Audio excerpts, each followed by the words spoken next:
like you're doing everything that you can to keep the energy levels up. Yeah. Yeah. Not the phone call it trying to interrupt. Who called you? I don't know. Random numbers. Dang.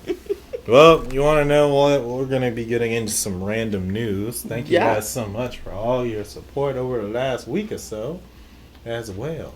We'll get on over to our first little bit of topic.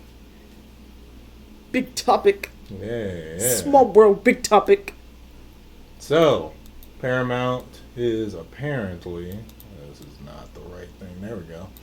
Apparently trying to acquire Warner Brothers. So this will be the second time that Warner Brothers gets bought out because it's kind of Warner Discovery right now. But yeah, a lot of people are kind of excited for it because that means cartoon crossovers. if they got to merge. Hopefully. I mean, it is what it is, you know. Paramount, I guess, out here collecting Infinity Stones. But that's really cool. Because then it's just like shows that you would want to see could potentially just like be one whole thing. Think Johnny Test, Jimmy Neutron. I don't like either of them, but what a crazy crossover that would be. I feel like it'd be crazier than when Timmy and Jimmy crossed over into a film. It would be interesting. I think the thing that would make it most interesting is if Nickelodeon and Cartoon Network cared enough about Johnny Test and Jimmy Neutron to give them more shine, because I doubt that'll happen. Wow. You didn't like Johnny Test? No. I didn't like either one of them shows either. I'm going to let you know. That's crazy. We're about in the same boat. Ouch. They just weren't, like, I liked Goddard. I never really liked Johnny Test. I would always kind of switch the channel. Yeah, I'm not a... Had a fire theme song, though. I'll give it that. It had good episodes, but it just wasn't for me. No, I can't even say that. It wasn't. Not gonna lie to you. Do I remember the episodes? No. And this is why we're not doing a Lee Woo Foo Foo anymore with it. I feel like we can't do Lee Woo Foo Foos with me and Vonell on the couch. Literally, the clips that I was clipping. It's just your debate. The debate with the Kim Possible and Teen Titans. Mm-hmm. That debate was hilarious. No, I was looking at it and saw that you had clips of the Spider-Man 1 and 2. The time was had. Mm-hmm. Guys, check it out. If you haven't checked out that Lima Fufu, it's like basically over an hour long. But just find the highlights. You'll find them because they're scattered all throughout. And you'll see key moments between Trey and Vonell clashing over some certain shows. Mm-hmm. But it was a really good time. But anyways. It is entertaining content, even though it was draining for me. Every time. You know, he's asked me to do, like, his own segment where we do debates specifically over stuff. I don't think you'd want to do just like, I know. I've told him straight up, if he gets all the stuff together, we'll see what happens. Oh, my God. And this has been going on for about, like, 5 months. So... We'll set it up. We'll see. Well, no, he'll set it up, and I might show up. It'll have to be a Thursday night. This will be a special segment Thursday night. I'm not about to sit and deal with what we were dealing with that time. I feel like that discussion wasn't even over. It's not over. It's never over. It's never over. Because this man never comes at me with reason. He just comes at me with, like, but didn't you think that it was awesome? And I was just like, what does that mean? Wait a minute. How long have... Sorry, I'm just reading the thing. Mm. December 23rd, 2020 or 2023? This has been in the talks for a minute now. I don't know. That's a few years. That's a couple of years right there. I thought this was fairly new news.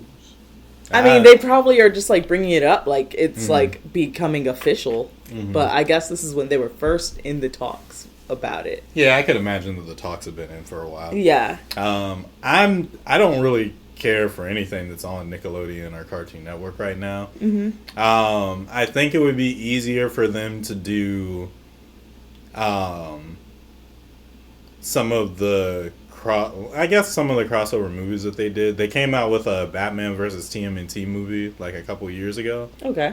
And Batman being owned by Warner Brothers and TMNT being, the animation studio for TMNT is by Nickelodeon. So got you. They could do more crossovers with that. I think that would be pretty fire. Yeah. Because a lot of people really like that movie. Cruzy, what's up? How you doing today? Hello. Do you have any Cartoon Network, Nickelodeon crossovers that you would like to see? Or Warner Brother, Paramount properties that you would like to see move together? A lot of talks are like Danny Phantom and Ben 10. Yeah. Like a lot of people want to see a crossover between those two. In my head, I don't know how it works, but then again, like I haven't seen either show in a very long time. Funny enough, so you could look up the YouTube channel The Ink Tank because they made a whole comic book series with about them. That crossover, yeah. Wow. Okay. Called 5 Years Later. I think it takes place when they're both like young adults, Mm-hmm. but I think the premise is that Danny gets teleported to the Ben 10 universe. And so he's like holding his own with his powers, but it's like he's learning about the alien stuff. Dang. And then, what's his face? Ben is learning about ghost stuff because I can't remember which villain of his was causing problems, but it was like Vlad, the main villain from Danny, was crossing over with whatever villain was on the other side. Okay. And this dude just draws up the stuff for it. That's so interesting. I feel like maybe they'll partner with him, like if it ever were to happen. Mm-hmm. Partner with the guy and just, Yeah, maybe. But that's cool.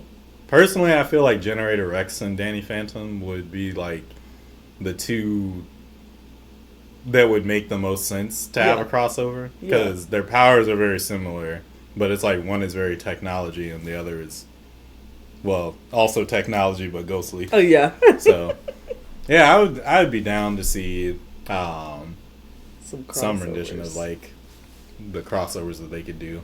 I forgot somebody said something about Scooby-Doo and I can't remember. Simple Plan? No. I can't remember, but if I remember, or if I find it in like 10 seconds, then. I'm trying to think of who Scooby-Doo would crossover with in a Nickelodeon property. Let me see. Who's Casper owned by? I want to say Warner Brothers. That would be cool. I can't. Scooby-Doo and... Did they do that? I don't think so. Or is it Disney? They did do Scooby-Doo and Casper. Okay. Ooh. Here's some. If they had crossover shows. Okay, Danny Phantom and Ben 10. Yeah. My Life as a Teenage Robot and the Powerpuff Girls. Okay. I could see that happening. Yeah. That'd be pretty fun. Yeah. The Fairly Odd Parents and Foster's Home for Imaginary Friends. Yes. I think that'd be really cute. That would be cool. You don't think so? I think the idea of it sounds fun until you get to like what the story would be. Yeah. Like I think those characters would make for a really good mix. Mm-hmm. But I'm trying to picture how the actual thing would play out. It's like, I don't know. Like, what if Cosmo and Wanda or whatever fairies want to be up in there are just like, oh, they help grant the wish of like making the imaginary friends, is where my mind went. Like, oh, you want an imaginary friend called Blue? Bippity boppity boop. And then Blue just like... Yeah, exactly. And I could see that becoming trouble. Like, that could be a whole episode or a movie. Like, oh no, you took my imaginary friend from me. I imagined it the other way around. Which one? Somebody the imagined the Fairly... The Fairy Odd Parents going into the mansion. Oh. Right? Because I didn't watch all of the Imaginary Friends one. Mm-hmm. But if I remember correctly, they only exist in the mansion, right? No, they exist. on the No. No, property. they exist everywhere. Yeah, they Okay. got dropped That's- off in the mansion. Mhm. So how Foster's works is that kids can make imaginary friends, and they'll just appear one day. Okay. But whenever kids get too old for their imaginary friends, they essentially like depart from them, Yeah. and then they get placed into fosters, so that kids who don't have as much imagination can then adopt them. Got it. But I mean, I guess like for one, that never really happens in the show, as far as I can remember. Because I think, what's his name? Mac didn't want to let go of Blue. Yeah, and then the premise of our show is that Mac never wanted to break from his imaginary friend, but his parents were like, "No, you're too old for one," and so he just sneaks off to fosters every day. Got it. But the premise for Fairly Odd Parents is that the fairies get paired with kids who like need the fairies. Yeah. So it's like they're kind of like doing the same thing, but they're opposites. That's Yeah, why I can right. say like I like the premise because I think it almost works, but they do such opposite things that I'm just like, How's it gonna mesh? because see, it would be like a thing to me where like if Blue gets wished over to the Fosters or to the Fairly Odd Parents world, Mm-hmm. that it would be like something crazy, like he starts to disappear or something because he can't exist in that world or whatever. That'd be Like, crazy. and I'm just like, I don't know that they would go that far trying for to get that. him back. Or if Timmy went over to the Foster's world, that because kids can imagine their own imaginary friends, that he doesn't technically need Cosmo and Wanda, Yeah. and so it would do the thing like it's done in the show where they start to lose their powers or they start disappearing or whatever. But they've done that. It Okay. Fairly Odd That's true. Parents. So it's That's like true. They did do that. the only thing that I could see is if they brought like another entity like Norm the Genie or the what were they? The Pixies Yes. over, and they were trying to like screw with both. That's the only way that I could see it working, but I don't know if we were play like the Fairly Odd Parents did everything under the sun to screw with Timmy and these fairies. So I don't know, unless it's like a thing where Timmy like wishes for the Foster's kids to like never have to leave their imaginary friends, and that has something. And that has something. It's just so interesting to run through and see like how could you make it work. I like that process. Yeah, New podcast, new other side. a hustle. side podcast. Yeah, side podcast. How to make TV show crossovers work. Exactly. Here's some other ones. Talk about Jimmy Neutron and Dexter's Laboratory. Oh no, I said Johnny Test, huh? I think Johnny Test fits better, to be Gotcha. honest with you. Because I feel like Dexter and Jimmy wouldn't get along for like the longest time. But I feel like the Johnny angle gives Jimmy more of the best of both worlds, because he could have another Timmy to deal with, but also Johnny's sisters who can like match his flow. That's so true. Here it is: Invader Zim and Scooby Doo Mystery Incorporated. Hell no. Hell no. Hey y'all, nah. Hell Somebody no. said regular show and SpongeBob. Also no. Let's see, any other ones? Whoever said that was definitely a 90s kid. somebody said Ed, Ed and Eddie and The Loud House. Okay. I could kind of see, I can that, see one. that one. Getting them into trouble. Just getting into a whole bunch of trouble. Even Kids Next Door and Loud House. Rocco's Modern World and Courage the Cowardly Dog. Yeah, those are just some different fun crossovers that, you know.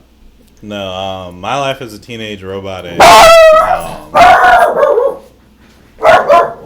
Man, what what's his face? Powerpuff Girls. That's a banger. Yeah. I didn't even think about that. That was so good. That's a really That was good a good one. That was a good one. Yeah.